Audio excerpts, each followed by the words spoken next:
Hi friends, ఈరోజు మనం ఆనపకాయతో పచ్చడి ఎలా తయారు చేయాలో చూద్దాం.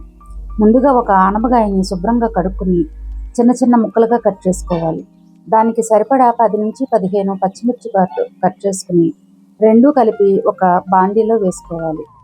ఆ ముక్కలకు సరిపడా ఆయిల్ వేసి అందులోనే ఒక చిటికెడు పసుపు వేసి మగ్గపెట్టుకోవాలి.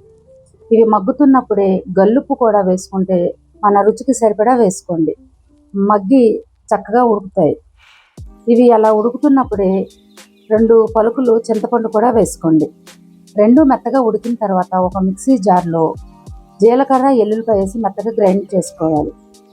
ఆ గ్రైండ్ అయిన దానిలో 2 స్పూన్లు పెరుగు వేసి కలుపుకోవాలి. ఈ పచ్చడికి పోపు చాలా అందంగా ఉంటుంది, రుచిగా ఉంటుంది.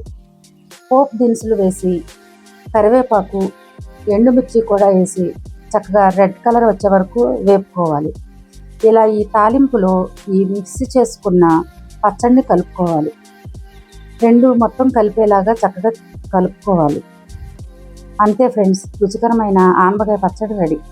మీకు నచ్చితే లైక్ చేసి సబ్స్క్రైబ్ చేసుకోండి.